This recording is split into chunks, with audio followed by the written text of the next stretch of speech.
अस्सलाम वालेकुम दोस्तों, सुल्तान सलाहुद्दीन की अगली किस्त के साथ मैं हूँ आपकी बहन मिसबा। इस किस्त में सुल्तान सलाहुद्दीन अस्कलान के बचे हुए लोगों को खैमा बस्ती में आते हैं और सुरैया उनको गुस्सा करती है कि आपकी वजह से हमने अस्कलान को खो दिया जो हमारा मुल्क था। मगर सलाहुद्दीन बहुत ही आबदीदा हुए होते हैं, अपने साथी अपने भाई शहनशाह के पास आते हैं जो कि इंतहाई नाजुक हालत में होता है और इसके बचने की उम्मीद नहीं होती।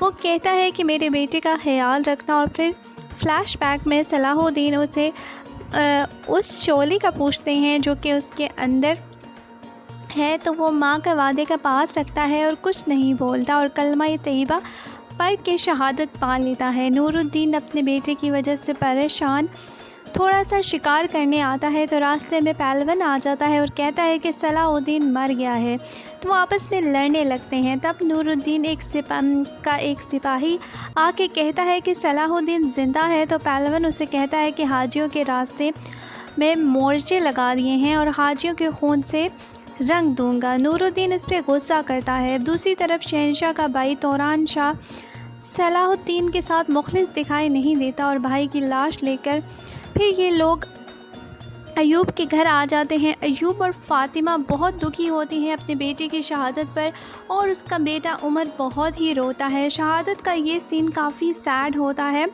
और अयूब बहुत दुखी होता है।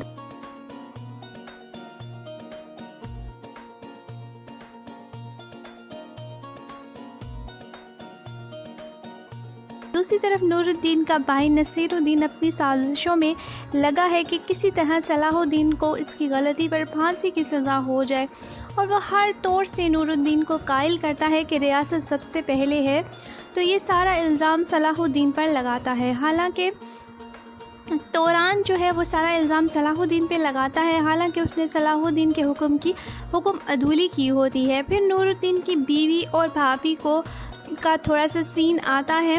नसीरुद्दीन का बेटा अस्तोतीन सलाहुद्दीन पर हंसता है और उनका हार का मजाक उड़ाता है। सलाहुद्दीन उसे नज़रअंदाज करते हैं क्योंकि नूरुद्दीन ने उन्हें ऐवान में तलब किया होता है।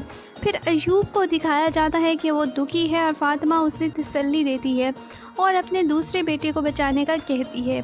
अयूब और फ़ातिमा सलाहुद्दीन के राज को फाश करने के लिए नूरुद्दीन के महल में आ जाते हैं। ऐवान में नसीरुद्दीन सलाहुद्दीन को आड़े हाथों लेता है और नूरुद्दीन सलाहुद्दीन को अपने बचाव के लिए कुछ कहने को कहते हैं, तो सलाहुद्दीन कहते हैं कि जो कुछ किया रियासत के लिए किया है और इसी के लिए उन्हें कोई पशेमानी नहीं है। अगली किस्त में हम देखेंगे कि क्या अयूब सबके सामने कह देंगे कि सलाहुद्दीन उनका बेटा है या नहीं और सलाहुद्दीन को क्या सज़ा दी जाएगी। तो मेरे साथ बंधे रहिए ताकि मैं आपको इतनी जल्दी से एपिसोड जो है वो बता सकूं। तो उम्मीद है कि आपको ये मेरे वीडियो है ये अच्छी लग रही होगी। अगर आपको ये अच्छी लग रही है तो मेरे चैनल को सब्सक्राइब कीजिए।